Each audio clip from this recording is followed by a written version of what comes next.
অপর্ণার হাত ধরে টেনে মনের কথা বলে দিল আর্য। সম্পূর্ণ জানতে হলে চ্যানেলটি সাবস্ক্রাইব করে ভিডিওতে লাইক দিয়ে দেখতে থাকুন। চিরদিনই তুমি যে আমার সিরিয়ালের আজকের পর্বে দেখা যায় অফিসের কাজ ছেড়ে অপর্ণা চলে যায় বাড়ির উদ্দেশ্যে। অন্যদিকে আর্য অফিসে আসতে অপর্ণাকে খোঁজ করে। তখন তো সবাই বলে দেয় অপর্ণা কাজ ছেড়ে চলে গেছে।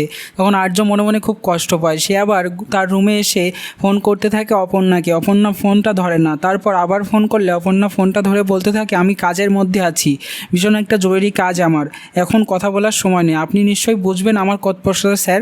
তখন আর্য বলে যে আমার সঙ্গে কথা বলবে না এক মুহূর্ত, আমার যে তোমার সঙ্গে একটা কথা আছে। তখন অপর্ণা বলে পরে কথা হবে বলে ফোনটা রেখে দেয়। তারপর অন্যদিকে অপর্ণার বাবা সতীনাথ বাবু এবং তার মা মিলে একটা পার্টির আয়োজন করেছে পাড়ায় তাদের বাড়ির মধ্যে। সেই জন্য আর্য স্যারকে নিমন্ত্রণ করতে এসেছে অফিসে এবং সবাইকে নিমন্ত্রণ করে বলে আমাদের পার্টিতে অবশ্যই যাবেন, অপর্ণার একটা সাকসেস পার্টি। তারপর বাড়ি চলে আসে অপর্ণা। এসব দেখে তো সে রেগে যায় যে তার মন মানসিকতা তো ভালো নেই, এসব পার্টি কেন করেছে। সেজন্য মাকে বকাঝকা করলে তার মা কেঁদে ওঠে। তখন অপর্ণা তার মাকে শান্ত করে সেই পার্টিতে সে সেজে গুজে দাঁড়িয়ে থাকে। তখন আর্য সেজে চলে আসে অপর্ণাদের বাড়িতে। অপর্ণা আর্যর দিকে তাকিয়ে থাকে। তারপর স্বপ্নের মধ্যে ডুবে যায় অপর্ণা। গানও বাজাতে থাকে অপর্ণা আর্য।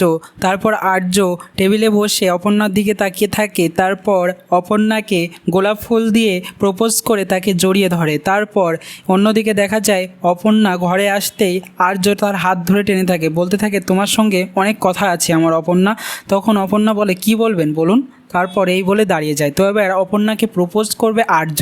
কেমন লাগবে সেটা দেখতে কমেন্টসে জানিয়ে এখনই সাবস্ক্রাইব করে নাও আমাদের ইউটিউব